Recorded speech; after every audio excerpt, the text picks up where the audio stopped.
마태복음 16장 13절로 16절 함께 합독합니다. 시작. 예수께서 빌립보 가이사랴 지방에 이르러 제자들에게 물어 이르시되 사람들이 인자를 누구라 하느냐 이르시되 더러는 세례 요한 더러는 엘리야 어떤 이는 예레미야나 선지자 중에 하나라 하나이다. 이르시되 너희는 나를 누구라 하느냐. 시몬 베드로가 대답하여 이르시되 주는 그리스도시요 살아계신 하나님의 아들이시니이다. 아멘. 자, 오늘 이 말씀을 가지고 함께 기도할 기도의 제목을 함께 나눌 텐데, 오늘 말씀의 제목을 강남의 교회를 세우다. 강남의 교회를 세우시는데 예수님이 어떤 의도를 가지고 교회를 세우셨을까?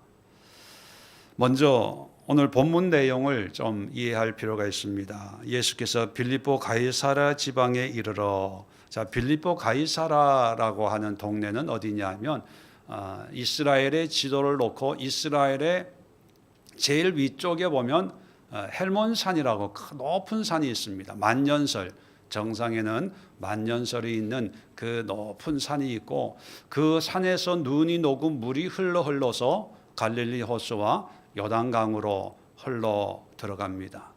근데 그 헬몬산 기슭에는 사시사철 이 산에서 흘러나오는 그런 용청수, 이게 땅에서 솟아오르는 그런 우물들이 많이 있어서 그대로부터 이 가이사랴 빌립보 이 지방은 옥토고 휴양지로 유명합니다. 사시사철 적당한 기온과 또 중동이라고 하면 좀 삭막한 느낌을 받을 수 있는데, 이 지역은 아주 울창한 숲이 있는 그런 도시여서 예로부터 이 지역은 왕의 목장이나 또 로마 시대는 휴양지로 아주 각광을 받는 그런 곳입니다. 그래서 원래 이 빌립보 가이사랴 이 지역의 원래 이름은 파니아스라는 이름을 가지고 있습니다.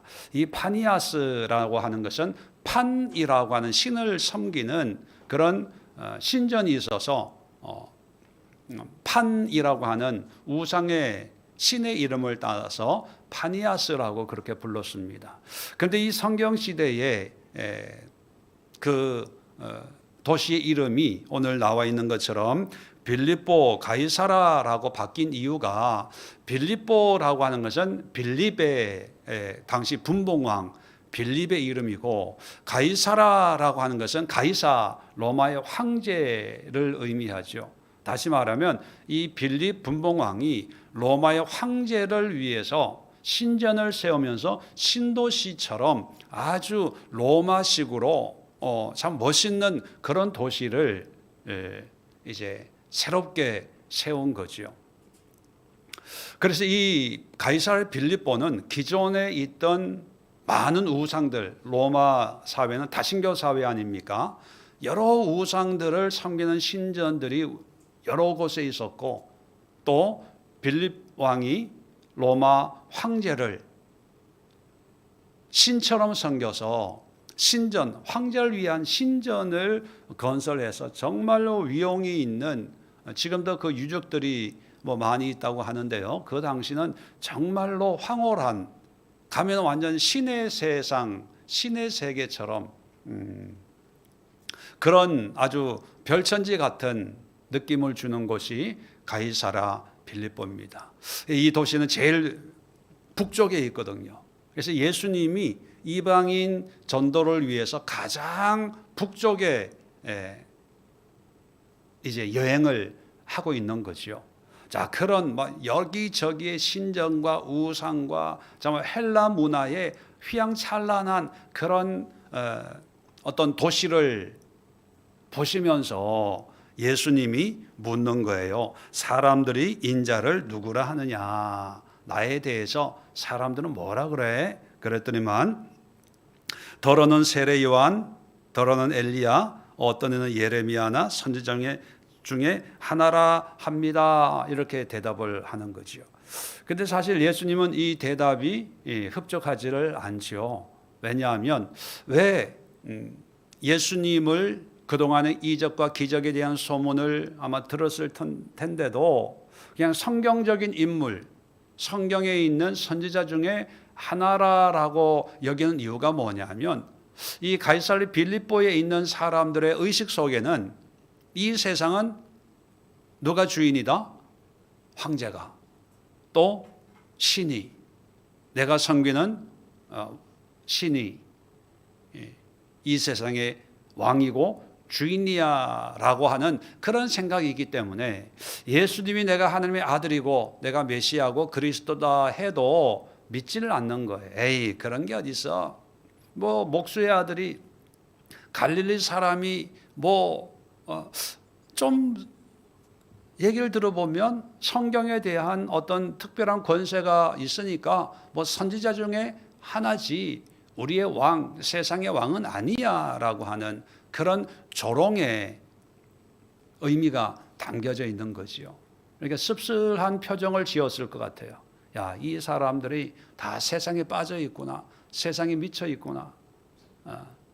자, 그러면서 예수님이 제자들에게 너희는 나를 누구라 하느냐? 그렇다면 너희들은 나를 세상의 왕으로 인정해? 뭐 이런 의미가 포함되어 있는 거지요. 자, 그런데 12 제자 중에 16절에 시몬 베드로 혼자만이 주는 그리스도시요 살아계신 하나님의 아들입니다. 다시 말하면 예수님이 당신이 진정한 이 세상의 왕입니다. 저 신전, 저 우상 아무것도 아니고 예수님밖에 없습니다. 이런 고백을 하는 거예요. 여러분, 이 의미를 오늘날 우리의 상황에 정말 이렇게 한번 적용을 해보면 저는 강남을 걸어 다녀 본 적은 없어요. 차로 지나가 본 적은 있지만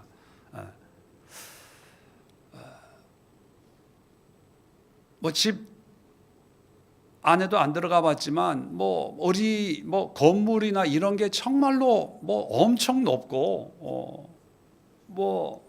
비싼 건 말할 것도 없고 그죠? 몇십억부터 몇백억짜리 집을 살고 있는 그 휘황찬란한 거기에서 사람들에게 당신에게 가장 중요한 것은 무엇입니까? 라고 물을 때 그런 세상의 물질, 부요함, 어떤 패션, 또 사치 이런 거에 이게 찌들어 사는 그 사람들에게 물어보면 당연히 돈이라고 하지 않겠어요? 자, 그런 상황에 베드로는 돈이 아니고 집이 아니고 외제차가 아니고 비싼 아파트가 아니고 주님을 믿는 믿음입니다. 그것이 가장 중요한 것입니다. 라고 대답하는 거나 똑같은 거예요. 정말 이 가이사랴 빌립보에 있는 사람들은요, 정말 황제의 은혜를 입고 이렇게 편안하게 살고 있고 또 내가 섬기는 신의 보호하심에 내가 이렇게 편안히 살고 있다라고 누구나 다 그렇게 생각하는 그런 삶의 모습을 보면서 베드로가 아닙니다. 당신 예수님이 우리의 하나님이고 이 세상의 주인입니다. 라는 고백을 했다는 거예요. 만약에 가이사랴 빌립보 주민들이 이 베드로의 고백을 들었다면 반응이 뭐였을까요? 웃기지 마라. 너 미쳤구나. 그건 네 생각이고 아마 비난하고 조롱하고 비웃었을 거예요. 말이 안 되는 거거든요. 강남에 사는 사람들 비하하는 게 아니고 이제 비유적으로 말씀을 오해하지 마세요. 목사님 강남을 싫어하시나? 비유적으로 화려한 그 속에 살아가는 사람들의 생각은 뭡니까? 다 더 많은 돈을 벌기 위해서. 주식이 더 올라가지 않을까? 금값이 더 올라가지 않을까? 집값이 더 올라가지 않을까? 승진하지 않을까? 연봉이 뭐 더 많아지지 않을까? 뭐 유행하는 두바이 쫀득 쿠키를 더 맛있는 걸, 더 비싼 걸, 그게 뭐 몇십만 원짜리도 있다고 그래요. 너 먹어봤어? 난 먹어봤어. 뭐 이것이 어떤 물질의 힘, 부의 상징, 그렇게 여겨지는 가치관 속에서 그게 아닙니다, 여러분. 믿음이에요. 예수예요. 예수가 있어야 부유해집니다. 라고 얘기를 할 때 과연 강남 그 사거리에 있는 사람들이 우리의 이 말에 몇 사람이나 호응하고 몇 사람이나 도전을 받을까? 2000년 전에 이런 상황이라는 거예요. 강남 내거리에서 베드로가 주는 그리스도시고 살아계신 하나님의 아들입니다. 진정한 우리의 왕이고 세상의 왕입니다. 저 엄청난 저 건물, 뭐 63 빌딩, 뭐 강남에 무슨 빌딩이 있나요? 코엑스, 뭐 이런 빌딩이 있는데도 저거 별거 아니에요. 곧 무너질 겁니다. 당신만이 영원한 우리의 주인입니다. 나는 믿습니다. 이 고백이거든요. 그럴 때 그 강남에 사는 사람들이 들어보면 아유, 예수 믿는 것들은 다 똑같아. 그러지 않을까요? 세상 사람들은 이해를 못하니까 비난하고 조롱하고 손가락질 할 텐데, 그런데 이 말을 듣고 예수님이 엄청난 말씀을 해요.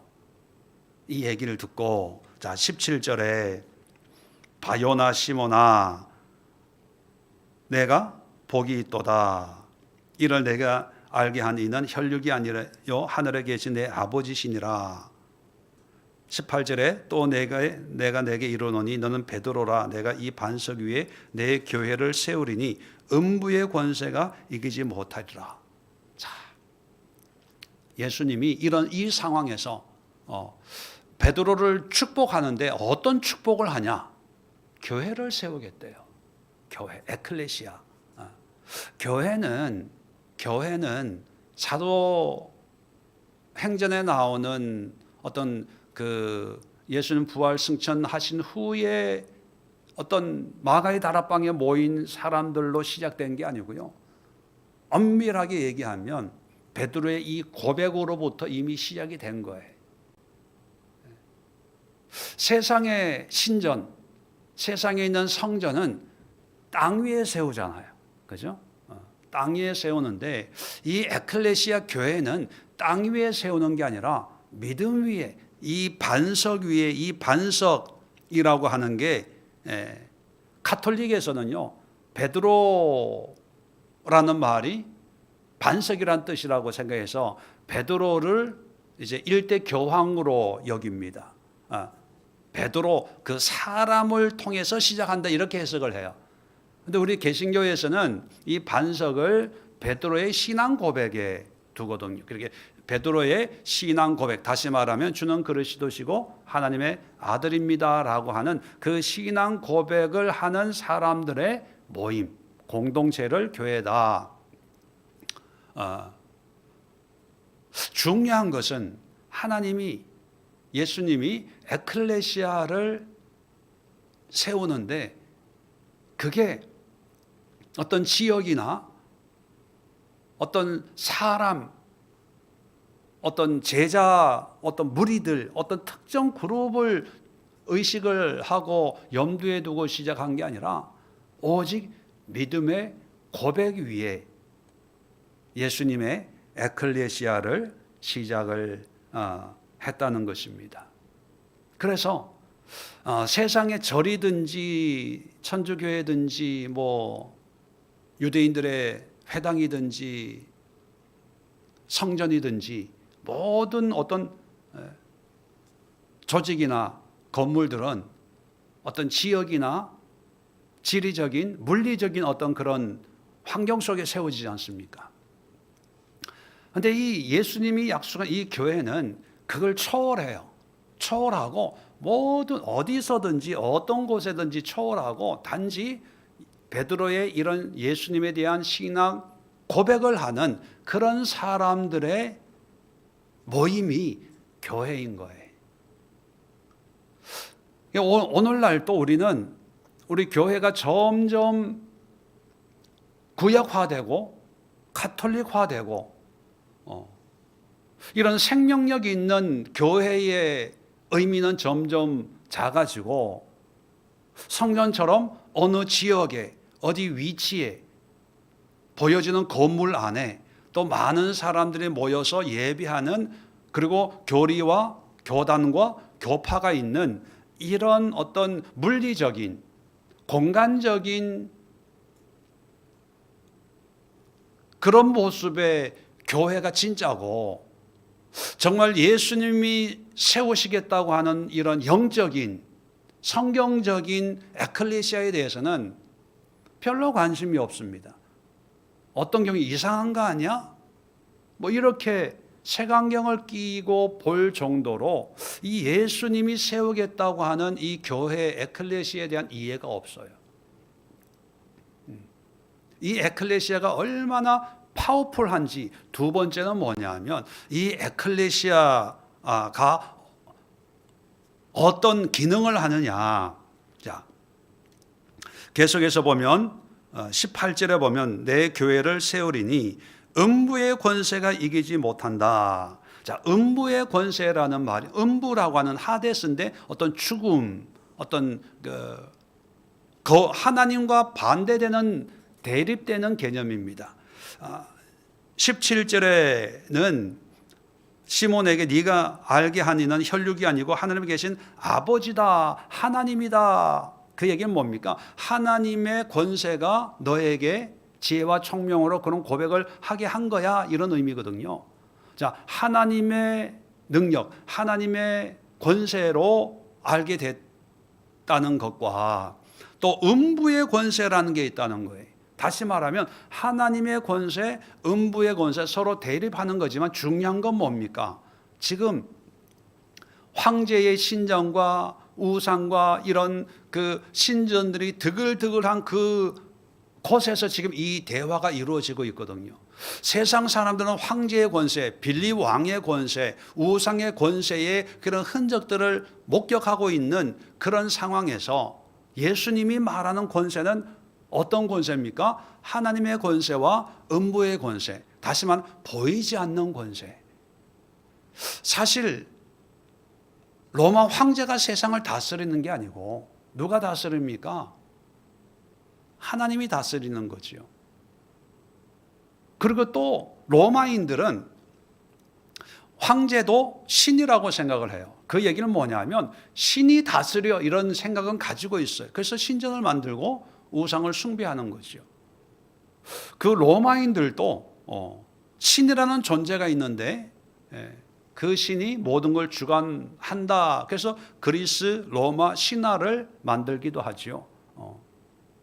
그런데 그들의 삶은 그저 권세, 명예, 힘이 있으면 그 신의 도움을 받아서 가질 수 있고 성공할 수 있다는 그런 어떤 자기 성공적인 그런 사고를 가지고 있는데 예수님은 교회를 세우는데 이 교회는 세상의 권세를 다스릴 수 있는 영적인 권세의 영향을 받는 곳이다. 그런 말씀을 하는 거예요. 그래서 베드로도 자기의 지식으로 이걸 알게 된 게 아니라 하나님의 역사하심으로 알게 된 거야. 이 교회는 영적인 힘과 능력이 있는 곳이 이 에클레시아야. 그 얘기를 하는 거예요. 그렇게 보면 세상에 많은 집단들이 있습니다. 가정부터 회사나 학교. 그런데 영적인 세계를 맛볼 수 있는 곳, 영적인 존재와 소통할 수 있는 곳, 영적인 보이지 않는 역사의 뒷면에서 연출자처럼 모든 것을 주관하는 어떤 보이지 않는 힘과 연결되어 있는 그런 유일한 기관이 어디입니까? 그게 교회예요. 몇 사람 보이진 않지만 시골 교회지만 재정적으로는 어려워요. 다 연세가 많은 그런 분들이 모인 교회예요. 그러나 세상적으로는 재정이 없고 세상적으로는 뭐 가난하고 세상적으로는 비가 오면은 교회 빗방울 떨어지고 뭐 그래요. 그런데 그럼에도 불구하고 예수님이 세우신 믿음의 고백으로 세우신 이 교회에는 영적인 권세가 있어요. 그리고 그 영적인 권세를 다스릴 수 있는 힘이 주어졌어요. 그게 음부의 권세, 마귀의 권세, 귀신의 권세를 우리가 컨트롤할 수 있는 그런 능력이에요. 그리고 창조의 하나님의 권세도 누릴 수 있는 영적 공동체 이렇게 표현을 하죠. 참 엄청난 파워예요. 엄청난 파워. 세 번째, 예수님이 음부의 권세가 이기지 못하리라. 이기지 못한다는 얘기는 어떤 의미입니까? 공격이 있다는 거예요? 없다는 거예요? 있다는 거예요. 교회는 재정을 위해서 모이는 곳이 아니기 때문에 재정 문제는 안 생겨요. 예수님 당시에. 또 세상의 권력 기관이 아니기 때문에 권력 싸움은 안 납니다. 또 세상의 어떤 명예와 인기를 얻기 위한 게 아니기 때문에 그런 문제는 없어요. 그런데 하나님의 권세와 음부의 권세를 컨트롤할 수 있는 영적인 파워가 있기 때문에 하나님의 권세를 대적하는 음부의 권세는 끊임없이 방해를 해요. 끊임없이 회방을 해서 하나님의 권세에 순종하지 못하도록. 그래서 우리가 보통 영적 전쟁 이런 표현을 쓰죠. 그래서 교회 안에 하나님의 은혜도 있지만 마귀가 역사하는 그런 역사도 있습니다. 그래서 힘들고 어렵고 때로는 조롱당하고 비난당하고 손가락질 당하지만 근데 이기지 못한다. 결론은 뭡니까? 결코 음부의 권세에 넘어가지 않는다는 거예요. 쓰러지지 않는다는 거예요. 그 얘기는 뭐냐면 여러분 어떤 개교회를 얘기하는 게 아니라 하나님의 에클레시아 전체를 얘기하는 거예요. 개교회는 무너질 수도 있죠. 개교회적으로는 조롱당해서 흔적도 없이 사라질 수 있어요. 그러나 전체적으로 보면 그럼에도 불구하고 하나님이 택하신 하나님이 보호하시는 그런 하나님의 사람들은 결코 망하지 않는다는 거예요. 쓰러지지 않는다. 마귀가 이기는 것 같아요. 재정 문제로 혼란을 일으키고 정치적인 문제로 세상 사람들에게 손가락질 당하고 뭐 그래서 교회가 썩었어. 교회가 문제가 많아. 요즘 목사들이 목사야 다 정치 목사고 뭐 그렇게 얘기를 합니다. 그래서 세상적으로 보면 마귀가 이기고 교회가 패한 것처럼 보일 때도 있어요. 그런데 마귀가 이기지 못한다는 거죠. 드러나지 않는 어떤 다른 차원의 하나님의 신실한 그리스도의 백성들이 하나님의 말씀을 붙들고 거룩한 신부의 모습으로 에클레시아를 세워나가는 그것은 세상의 어떤 것도 음부의 권세도 막을 수가 없는 그런 가장 강력한 힘을 가진 집단이 에클레시아라는 거예요. 그래서 여러분 교회할 때 강남에 있는 큰 교회 생각하시면 안 돼요. 또 얼마 전에 뭐 매스컴에 어떤 목사님이 몇십억을 달라 그런 것만 보고 낙심하고 절망할 필요가 없습니다. 또 그런 목사님 보고 야, 이게 목사님들을 어떻게 믿을 수 있어 이렇게 생각할 필요도 없어요. 왜냐하면 다윗도 넘어졌잖아요. 또 일어날 수 있는 거고. 중요한 것은 뭐냐면 그런 모습을 보면서 우리 스스로 믿는 사람들인 우리 스스로도 교회에 대해서 비관적이 되는 거예요. 부정적이 되는 거예요. 이거 참 위험한 거예요. 저는 이게 마귀의 역사라고 봅니다.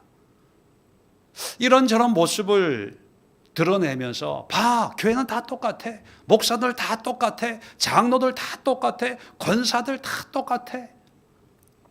이런 걸 인식시켜주면서 교회에 대한 부정적인 이해. 근데 예수님은 분명히 얘기합니다. 음부에 어떤 회방이 있어요. 방해가 있어요. 지금 베드로가 가이사랴 빌립보 사람들이 모여 있는 데서 이런 얘기를 하면 아마 돌 맞아 죽을지도 모릅니다. 비난받아요. 그런데 중요한 것은 이기지 못한다는 거예요. 교회는 끝까지 남아있을 겁니다. 우리가 이렇게 40일을 기도하는 이유가 뭡니까? 우리가 바로 그 끝까지 남아있는 하나님의 에클레시아가 되기 위해서. 아마 예수 외에는 사라질지도 몰라요.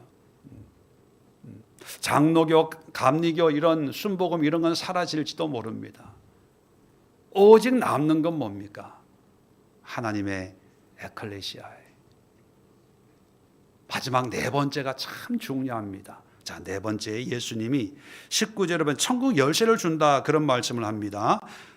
땅에서 무엇이든지 매면 하늘에서 매일 것이요 내가 땅에서는 무엇이든지 풀면 하늘에서 풀리리라.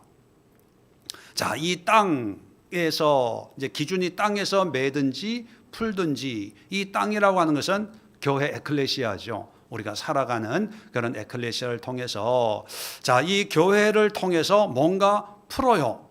그러면 그 효과가 내 월급으로 나타납니까? 아니면 하늘에 나타납니까? 하늘에 나타나요. 자, 뭔가 매요, 잠가요. 그러면 그 잠김으로 해서 내 주머니 돈 술술 흐르는 게 잠겨집니까? 아니면 하늘에서 뭔가 잠겨집니까? 네, 바로 그거예요. 뭐 매는 게 뭐냐, 푸는 게 뭐냐 이걸 또 뭐 설명하고 뭐 그건 아무도 몰라요. 그냥 중요한 것은 교회는요, 이 땅에 있지만 이 교회를 통해서 우리는 하늘에 영향을 미치는 거예요. 세상에 많은 집단들이 있고 어떤 조직들이 있지만 그것은 그저 어떤 주변 이 세상에 영향을 미치는 걸로 끝나요. 그런데 하늘에 영원한 세계에 하나님의 나라에 영향을 미칠 수 있는 유일한 조직이 뭐냐? 에클레시아예요. 그래서 이 에클레시아는 어떤 내 환경을 1차적으로 뭔가 변화시키고 나에게 만족을 주고 내 기쁨을 주고 내가 뭘 하고 못하고 뭐 이런 나의 어떤 만족을 주는 그런 곳이 아니고, 비록 우리가 육신을 가지고 이 땅을 살고 있지만 장차 우리가 살게 될 저 하늘을 미리 준비하고 미리 맛보고 그 하늘에 어떤 영향을 끼치는 이 땅의 유일한 조직이 교회예요.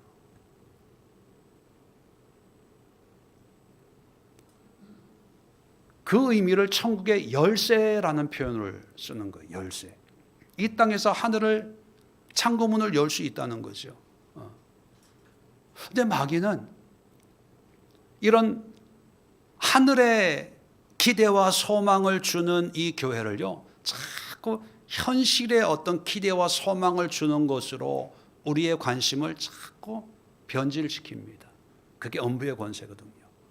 봉사하면 복받고 순종하면 뭐 되고 또 열심히 전도하면 뭐 교회가 부흥하고 또 재정을 가지고 이 땅에 뭔가 뭘 세우고 뭐 학교도 세우고 병원도 세우고 좋습니다. 중요한 것은 뭐냐면 그런 걸 하면서 이 땅에서 뭔가 하고 있다는 거로 만족을 하고, 반대로 이 땅에서 내가 뭘 하지 못하는 것으로 낙심을 하고 그래서 교회 얘기하다 큰 교회 신앙생활 뭐 얘기하다 보면 꼭 그런 얘기하죠.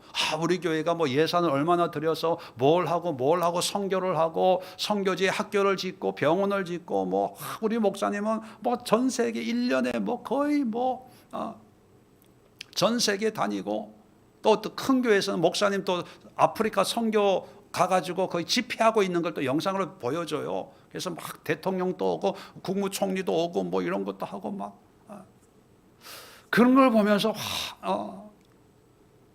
보람을 느끼죠. 내가 드린 헌금이 이렇게 쓰여지는구나. 근데 중요한 것은 그게 다 나쁘다는 얘기는 아닙니다. 그런 걸 보면서 잊어버리는 게 있어요. 하늘을 잊어버려요. 사실 에클레시아는 예수님은요, 이 땅의 어떤 현상보다 이 땅에서 뭘 함으로 해서 하늘이 풀리고 하늘이 메이고 하는 하늘의 소망을 우리에게 주었거든요. 근데 우리는 하늘의 소망을 잊어버리고 이 땅을 보니까 내가 힘들면 봉사가 부담스러워지는 거예요. 또 내가 여유가 있으면 인정받고 싶고 칭찬받고 싶고 이러다 보니까 사람들의 반응이나 이런 거에 매이게 돼요. 저는 이게 마귀의 음부의 공격이라고 봅니다. 교회는요, 크든 작든 또 교회에서 우리가 봉사하지 않습니까? 주방 봉사하잖아요. 힘들게 음식 준비하고 그럴 때 성도들이 맛있게 먹고 행복하지요. 즐겁고 보람 있지요. 또 어떤 경우에는 왜 이렇게 짜? 왜 이렇게 싱거워? 그럴 때 있지 않습니까? 자, 그런데 사람들의 반응도 우리가 무시할 수 없지만 더 중요한 것은 핵심적인 하나님이 교회를 세우신 유일한 목적 중에 하나는 뭐냐면 나의 지금 주방 봉사가 음식하는 것으로 내가 지금 죽어서 가야 될 저 하늘에 뭔가를 믿음으로 쌓는 그런 역사를 부엌에서 할 수 있다는 거예요. 기도 가운데 할 수 있다는 거예요. 예배 가운데 찬양으로 찬양 난 찬양할 줄도 모르는데 꼭 이거 해야 돼. 네, 저도 그분 찬양하는 거 들어보면 쉬세요 하고 싶어요. 그런데 하나님은요, 그런 찬양을 통해서 한 번도 가본 적이 없는, 상상도 해본 적이 없는 저 하늘에 찬양에 어떤 그런 영향을 미치고 있는 거예요. 학교에서 이룰 수 있을까요? 대학교나 대학원 간다고 유학 간다고 이런 일을 할 수 있을까요? 오직 교회에서만. 떨어지는 휴지 하나 주울 때 그것이 하늘에 어떤 영향을 미치는 거예요. 빗자루 하나 들고 화장실 청소 한번 할 때 하늘에 상급이 있고 하늘에 어떤 흔적을 남기는 거예요. 비록 사람들은 알아주지 않아요. 인정해 주지 않아요. 그런데 교회 에클레시아는요, 그런 희망과 그런 소망으로 하나님을 찬양하고 예수님이 나의 그리스도입니다. 하나님의 아들이십니다. 그런 고백으로 사는데 언제부턴지 이 교회가 건물을 짓기 시작을 해요. 화려해지기 시작해요. 그러다 보니까 하늘을 보지 않고 스크린을 보기 시작합니다. 편안한 의자에 앉아서 이제 목사의 설교를 영화 보듯이 찬양단의 찬양을 뮤지컬 보듯이 보기를 시작하고 하늘이 아니라 이 땅의 것을 좋다, 멋있다, 대단하다, 굉장하다 이러기를 시작해요.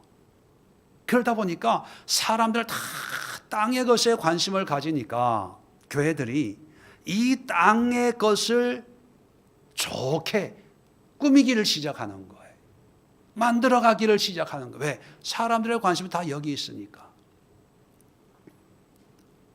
점점 화려해지기 시작하는 그 모습이 또다시 빌립보 가이사라처럼 되는 거예요. 명찰만 바꿔 달면, 가이사의 신전 대신에 무슨 교회 명찰만 달면, 누구 신전에다가 무슨 장로교, 감리교 교회 이름만 붙이면 가이사라 빌립보나 강남이나 똑같이 되는, 그것이 오늘날 우리 이 시대의 교회의 모습이 아닐까. 여러분, 오늘 이 시간 기도하시면서 나에게 교회는 어떤 존재일까? 그냥 주일이 되면 가야 되고 예배 드리는 곳일까? 나에게 교회는 봉사하는 곳일까? 교사로, 찬양단으로 봉사하고 일하는 곳일까? 교회는 목사님의 설교를 듣고 은혜 받는 곳일까? 예수님이 말씀하시는 가이사라 빌립보에 가셔서 그 우상, 그 화려한 강남 사거리 같은 그 한가운데서 내가 교회를 세울 거야. 예수님이 세우시는 교회는 어떤 건지 한번 생각해 보시고, 내 안에 있는 교회의 모습, 우리 예수교회의 모습, 아니면 내가 가진 그 교회 이미지가 과연 예수님이 말씀하시는 이 네 가지 의미와 같은 교회를 섬기고 있는지, 아니면 교단적이고 교파적이고 목사의 설교, 물론 중요합니다. 그 목사의 설교에 목을 메고 은혜로운 설교, 은혜롭지 않은 설교, 이게 여기에 매여 있는 그런 교회관인지, 오늘은 교회를 위해서 한번 기도하는 시간을 가졌으면 좋겠습니다. 어떤 교회를 섬겨야 될지, 어떤 마음으로 섬겨야 될지, 그리고 우리 예수교회뿐만 아니라 이 땅의 모든 교회가 어떤 교회를 세워야 될지, 그리고 그 예수님이 말씀하는 그 교회의 모양에서 얼마나 많이 벗어나 있는지를 보면서 우리가 회개해야 됩니다. 통해 자복해야 돼요. 자리 정돈하시고